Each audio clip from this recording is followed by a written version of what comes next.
Last October, I had the pleasure of attending my first Park City Wine Festival in beautiful Park City, Utah. It was such a fun event and a great way to get to know the local food scene and be introduced to stellar wines and some spirits from around the country. Lucky for food and wine lovers like me, there are two chances each year to partake since the Park City Wine Festival Spring Edition is coming up April 9th through 11th, 2026. This is a special podcast episode today doing double duty, combining the In Good Taste Denver podcast with the Real Food Traveler podcast, and my guest, Kristen Slater, who's the event director of the Park City Wine Festival and also CEO and co-owner of Team Player Productions. And I'm Courtney Drake McDonough, the publisher of the InGoodTasteDenver.com blog and the RealFoodTraveler.com digital magazine and host of this joint podcast. Kristen, welcome back and welcome to this special episode we're doing for spring. Thank you so much for having me again, Courtney. Yeah, I'm glad we get to talk again. We're doing this combined podcast because whether you're one state over from Utah, like I am in Colorado, or you live anywhere else in the country, attending the Park City Wine Festival Spring Edition is an easy flight or a doable drive. And Park City, Utah is gorgeous and fun, which we'll talk about, making this the perfect destination event. So, Kristen, let's talk about the upcoming festival. First of all, what is the Park City Wine Festival Spring Edition about, and what are some of the events that comprise it since it's over the course of several days in April? Absolutely. So the festival itself is April 9th through 11th. So Thursday, Friday, and Saturday of that weekend. We have 8 total events. Some are more intimate paired wine dinners or lunches, and some are your more traditional grand tasting with walkabout tastings with food and wine, live music, etc. So we have 8 total events this year that we're really excited about. Okay, wonderful. Most wine or wine and food festivals happen once a year, and you're super ambitious doing two. So tell us why you organize two and what the main differences are between them. Absolutely. We love working in Park City. It's just such a gorgeous location. If you've been there before, it really is a destination year round. And we're lucky enough to get to highlight it twice in one year, in April and in October. The biggest difference, if you've been to the fall festival before, the biggest difference for spring is we are really highlighting those spring and on mountain activities that we can't do in the fall when the lifts and some of those elements are closed. So rather than like a hike that you might go on with a winemaker that's followed by a paired lunch, we have a snowshoe adventure that we're real excited about. So you can go snowshoeing and then come back to a paired lunch, get all toasty and warm. We do have different producers. Some of them aren't able to attend in the fall due to just their production, and sometimes crush lands a little bit late or something. So we definitely have different producers, different offerings from the wine side. One of my other favorite pieces is the hot cocktails. Most of our spirits purveyors are doing hot cocktails to kind of warm everyone up, and they've come up with some really creative offerings in the past. Oh, this sounds so fun. How many years have the two festivals been going on? So the fall event has been happening for 7 years, since 2019, and this is the second annual Spring Park City Wine Festival. Oh, okay. All right. So if you've attended one, what would you say are the main benefits of attending the other season's version? Yeah, it's definitely a different feel in the spring with the snow and being able to ski. Definitely, if you're a skier, this is an awesome experience. You can get laps in the morning and then come back to a full-fledged food and wine festival in the afternoon. If you have attended the fall one in the past, it is a different venue. So this one's hosted at the Pendery Park City in the Plaza area rather than the Canyons Village. So it's definitely a different feel, different producers, different restaurants that are participating. So even though they are both in Park City, they definitely do feel like two completely different events. Okay, all right. Doing two festivals in one year is a big undertaking, but the Park City Wine Festivals aren't the only ones you organize by a long shot. Your company's Colorado-based, Team Player Productions, and you're busy organizing events throughout the year. Can you tell our listeners what some of those events are? Yeah, so we do similar events in Vale and Breckenridge, the Vale Wine Classic and the Breckenridge Wine Classic. Similarly, we also do the Vale Craft Beer Classic. So if you're a beer lover, that's definitely the one for you. So we kind of our business is split into two sides where we do these high-end all-inclusive food and wine events, but then we also focus on local street fairs. So Boulder Creek Fest is our biggest one in Colorado, the Tennyson Street Fair, Tennyson Fall Fest, Highland Street Fair. So those are really community rooted events highlighting local flavors, highlighting small businesses, really getting to like the roots of those communities, which I think is really fun. Yeah, they're great events. So what made you go out of town to Park City for these festivals? Yeah, it's another one that's really easy to get to from Denver. If you are local in Denver, it's a 1 hour flight and then a 1 hour drive up to from Salt Lake to Park City, which is awesome. In some cases, we'd like to joke it takes less time to get to Park City than it takes to get to Breckenridge, depending on the traffic on I-70. So it was very accessible. We had a lot of the same partners with Vail Resorts owning all of those properties. So it was an exciting way for us to be able to expand on partnerships we already had and another just knockout resort town. So as I mentioned before, Park City, Utah really is a destination in itself and a wonderful place to have a festival. Tell us a little bit about the town and what some of the things are to do there. Absolutely. So Park City has such a great history.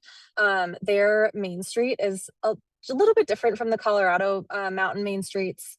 It's gorgeous there, as you would expect. The whole event is mountainside, but also the Main Street really is mountainside. Park City has such a huge ski resort that it wraps from the Canyons Village several miles to the Main Street area. So you could actually ski from one side to the other. And it's really like that's really unique that you can do that since they are so far apart. Also, their local food is incredible. So if you are a foodie, like this is definitely the place to be. We have some really incredible food and wine pairings planned for this year with our lunches and our dinners. So one of those that I'm really excited about is our French elegance dinner, and that's with Le Depot Brasserie with our James Beard award winning chef. And then Adelsheim Vineyard, who's they aren't a French winery, but they are showcasing their Burgundy style wines.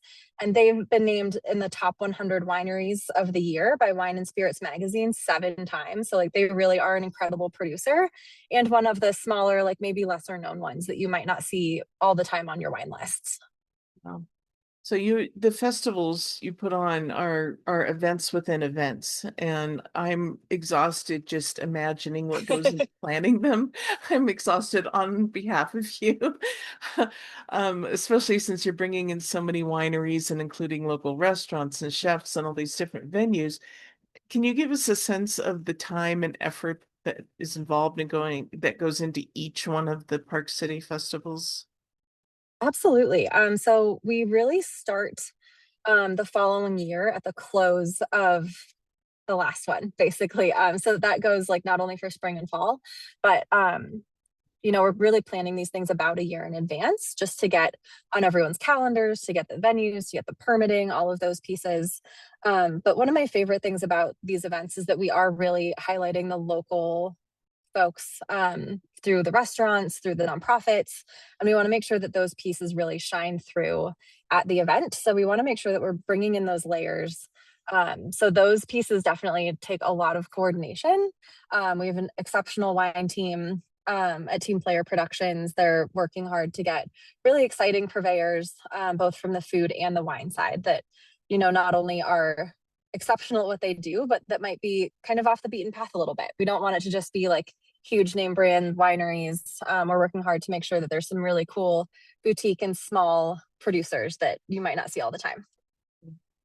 Well, do you have any insider tips for how to maybe be more comfortable going or how to make the most of it? And I ask this because you do have things in different venues, some indoors, some outdoor.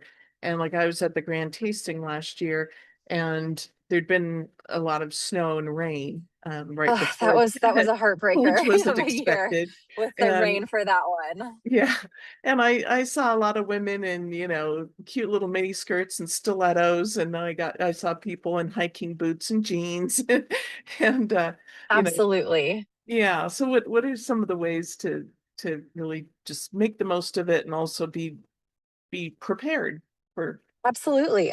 So you nailed it with some of the footwear, Okay. definitely. We are still in the mountains. We want to make sure that people are wearing layers, that they're wearing shoes that, maybe could get a little snow or mud on them, depending on the season. Personally, I like wearing flats just because I think, we're outdoors, but the one of the differences for the spring edition is that it is actually all on the Pendry Plaza, which is heated. Um, so no mud, which is a huge plus. If you were at the fall Park City event, it rained for like 3 days straight. It was the most moisture they'd gotten in months. Um, but anytime we're in the mountains, we want to make sure that we're wearing layers. Definitely checking the weather if it's going to snow. We do suggest gloves just because it's a little chilly. But also, I think just making sure that you're drinking water. We are at altitude, especially if you're coming from somewhere further away that might be at sea level. Park City is over 7,000 feet, so you want to make sure you're drinking a lot of water before you drink wine. Um, One of my favorite tips for people is to start at the back of the event. Especially like when you go into the event, people like to go to the first winery that they see, but then it kind of gets a little bit bottlenecked and more crowded at the start. So my favorite thing to do is to beeline it for the back and work my way forward. Um, Another thing I think just to note is letting the winemakers really lead your tasting. So if you know that you like reds versus whites, if you know that you like dry versus fruity, you don't have to have a lot of keywords. Like you don't necessarily need to know wine regions or really deep into wine varietals. The winemakers and reps that are there are really there to like guide your experience. So that's one of my favorite things to do is just to let them really showcase what their portfolio is. Most of them are bringing between 4 and 8 different wines, so you can taste through several. You can go to each one and try one. There's a lot of choose your own adventure happening at the Wine Fest. Okay. I took your advice in the fall and I did make a beeline for the back at the grand tasting. Oh, And good. that was a fabulous tip. That worked beautifully because I don't think at any point I had to wait in line very long for anything because And there's so many booths and offerings for people. So there really isn't a need to wait in line. People just get excited and they go to the first yeah, restaurant that they see, and so inevitably that one has a line, yeah, even though the rest are just waiting to feed you. right, right.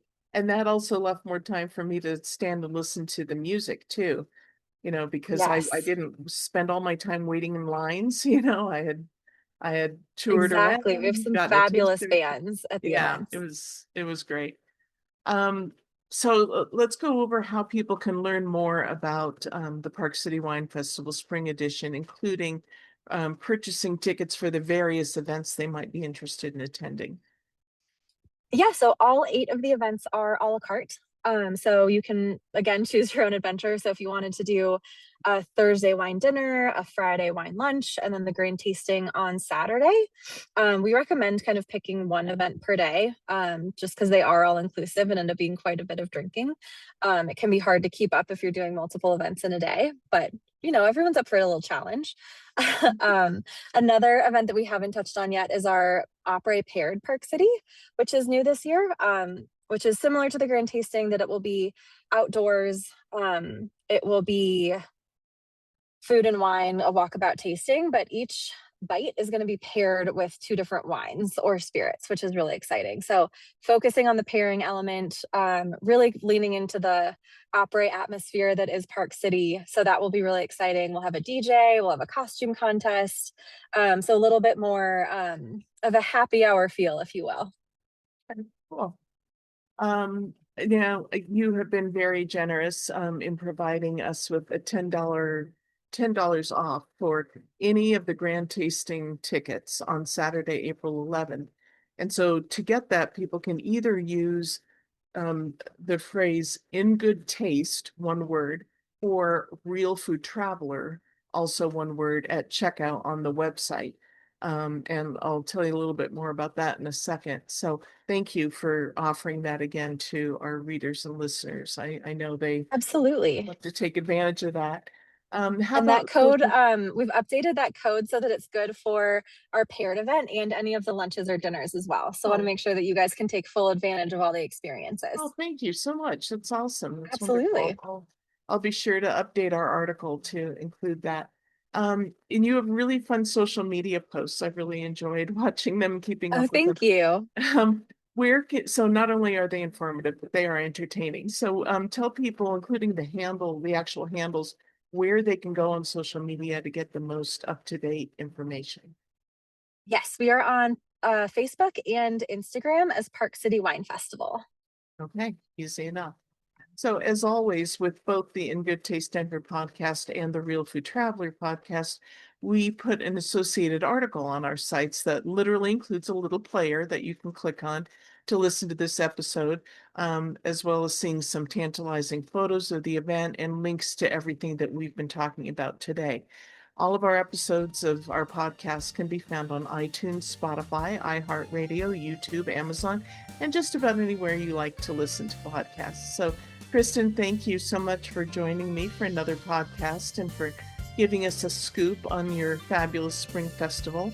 And if last October is any indication, Park City Wine Festival Spring Edition is going to be fabulous as well.